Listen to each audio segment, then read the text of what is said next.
আসসালামু আলাইকুম। আশা করি সবাই ভালো আছেন। আমি ভালো আছি। আপনাদের আসলে সতর্কমূলক একটা ভিডিও আজকে দিচ্ছি। ভিডিওটা দেখবেন এবং কি শেয়ার করবেন।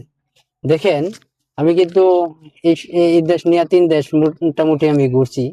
আরব দেশের পুলিশ যেগুলা বিশেষ করে ট্রাফিক কর্নার যত পুলিশই আছে, ওইগুলার থেকে একটু দূরে থাকার চেষ্টা করবেন। ওদের কোনো সময় দেখলে আপনারা দেখাও না দেখার অভিনয় করবেন। আমি আপনার বাস্তব একটা প্রমাণ দেখাই।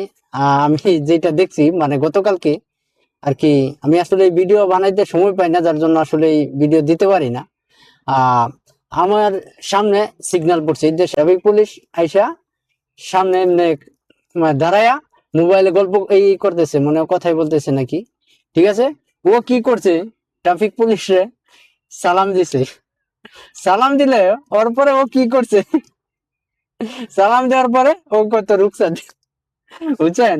ভিডিওটা শেয়ার করতেছি কেন, কারণ এই দেশের পুলিশের দেখে সবসময় একটু দূরে থাকার চেষ্টা করবেন। দেখলেও কোনো সময় ইনকেস আপনার চোখের সামনে পড়ে গেলেন, পড়লেও দেখেও আপনি না দেখার ভান করবেন।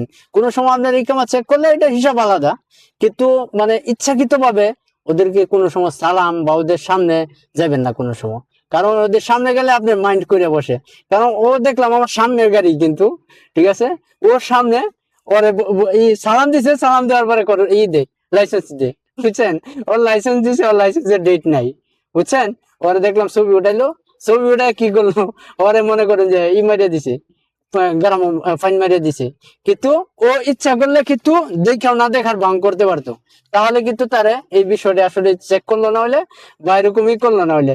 কিন্তু ও যখন মানে সালাম দিছে তারে, ওর সন্ধ্যা লেগে গেছে, কারণ এই দেশের পুলিশ আপনি জানেন অনেক চালু থাকে, কিন্তু ওর সন্ধ্যা লেগে গেছে বললে কিন্তু ওর কি করলো, ওরে চেক করলো। এই জন্য ওই দেশের আপনি কোনো সময় রাস্তাঘাটে পুলিশ দেখলেও আপনি চাইবেন যে দেখেও, আপনারা চাইবেন যে না দেখার ভান করিয়া সাইড কেটে আস্তে আস্তে চলে যাবেন। ওদের দেখলেও আপনি দূরে চলে যাবেন, কারণ ওদের চোখের সামনে সহজে পড়বেন না। ওইটা হলো আর ভিডিওটা শেয়ার দিয়ে দিবেন, যাতে অনেকে হয়তো দেখলে হয়তো সতর্ক হবে। সবার প্রতি এটাই আর কি আবেদন।